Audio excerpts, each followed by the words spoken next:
Hi, my name is Jim Caruso. I'm the CEO and general partner of Flying Dog Brewery here in Frederick, Maryland.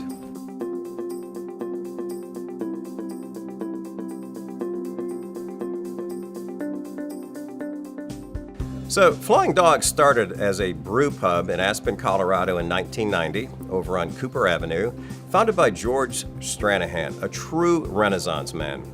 His grandfather invented the Champion spark plug, also the AC Delco spark plug, sold them directly to Henry Ford and Alfred Sloan. George has a PhD in physics.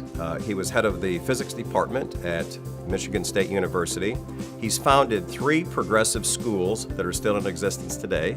He's a professional photographer, a writer, he had a music studio. He created the Woody Creek Tavern by converting the old post office in Woody Creek to what has become an institution there that everybody has to visit. And in the late 1980s, George was protecting the land in Woody Creek from some of the development that took place in Aspen, and was buying that up through some different parties, and bought what is now Owl Farm. Hunter S. Thompson had been in Aspen, Colorado. He had just finished his book that was written when he had embedded himself with the Hells Angels. And George invited him to rent that property. And Hunter did. He lived there from 1968 until his death in 2005. And in 1990, George created the Flying Dog Brew Pub, did some renovation on it.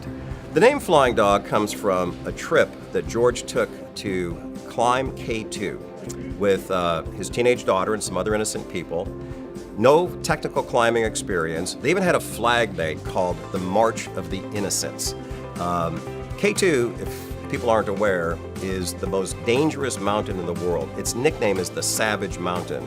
It's the only major mountain that has never been a name. The K2 is the surveyor's name for it. It's in the Karakoram Range, K1, K2. It's so remote, it's never even been climbed in the winter. So George heads to Rawalpindi, Pakistan, finds some unsuspecting Sherpas to guide them up. On day 17, they run out of alcohol. And there's some pretty serious druggies and drinkers back then. On this journey was the famous economist Lester Thoreau and some other individuals. They make it back to Rawalpindi 32 days later, and they're exhausted, oxygen deprived, alcohol deprived. Much to their dismay, they realize it's a dry country, and George had to seek out an attorney so that he could file an affidavit declaring that his father was a Christian. They didn't care what his mother was, so they could get some nourishment and some alcohol.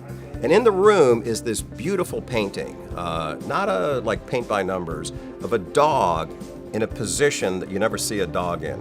Almost like Superman, with its 4 legs extended, its ears brushed back, kind of an English spaniel, its legs tucked underneath it. And they couldn't figure it out.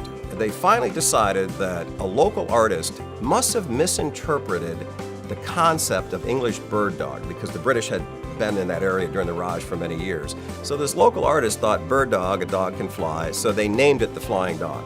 The first time in the English language those 2 words were put together. So when George went back to Woody Creek, he started renaming everything Flying Dog, including his ranch, which used to be called the Lower Collins Creek Coyote Preserve. And he renamed it Flying Dog, and he had these hats. And his neighbors said, "George, this is brilliant. That's such a great name. Can we have one of those hats?" Named his music studio Flying Dog Music Studio. So when he opened Flying Dog Brew Pub, so that the locals could have a hamburger that cost less than $40, he had to name it the Flying Dog Brew Pub.